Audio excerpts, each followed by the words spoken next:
Yeah, some massive news out of the grand final regarding Payne Haas's future. Reedy, we spoke about it, or we had it a couple of weeks ago, that he was linked with R360. But you have a few more details around it. Yeah, look, the end of a Zoom meeting this week with R360, him and his management. R360 officials reached out to his management. Look, there'd been some talk around Payne Haas, and someone acting for Payne Haas had spoken to R360. They've now reached out to his actual manager. His manager said, look, we'll have a discussion with you. We'll hear what you've got to say. We just want to get the grand final out the way. So now the grand final's out the way. They'll have a Zoom meeting at some point this week with R360, Payne Haas. And my understanding is we're talking pretty significant money for Payne Haas. He's got a year to go on his deal. Brisbane obviously want to keep him. They're locked in talks with him over an extension, but he could have an incredible amount of money thrown at him by R360, and the Broncos can't. No NRL club can match that. Well, it'd have to be huge money, Reedy, right? Because if he was on the open market or even at Brisbane, you're expecting him to earn at least $1.3 million if he remains at Brisbane. If he left Brisbane, we're talking 1.5, 1.6 million without third parties, without endorsements. That's just bang on the cap. So you must be talking an offer well above $2 million. Well, I'm told it'll be the most significant offer ever to a rugby league player. It'll dwarf what Sonny Bill Williams got all those years ago, and that is ridiculous money. And Payne's obviously, look, we all know Payne's situation.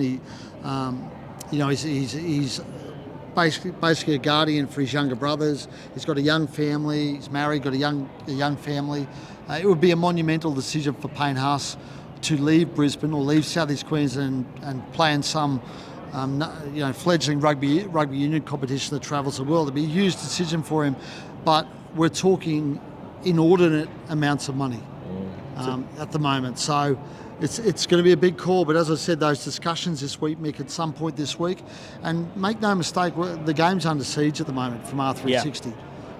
Yeah, well, he's not alone. Ryan Pappenhausen, Zach Lomax, Roger Tuivasa-Sheck are just some of the names which have been linked. Jai Gray are just some of the names that have been linked. What do you make of Payne tonight?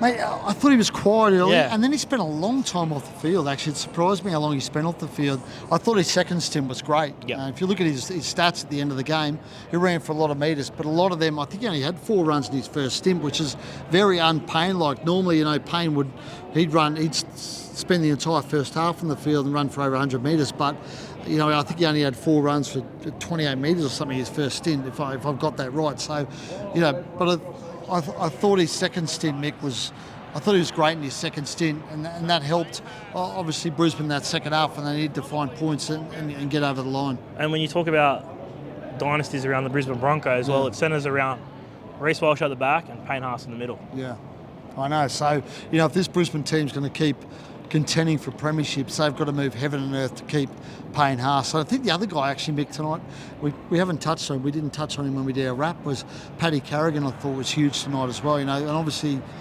he missed the prelim, Pat Carrigan, he did. So when the two of them are working together, Brisbane's a different footy team, right? They got Reece and those two blokes banging through the middle of the field. They're a potent footy team. So Pat's obviously locked into a long-term deal. I know there's talk about him renegotiating that because he's not on a huge money, Pat Carrigan. But if they can keep Pat Carrigan, keep Payne Haas out of the clutches of R360, keep Reece Walsh, you've got the foundations of a premiership contender for a long time to come.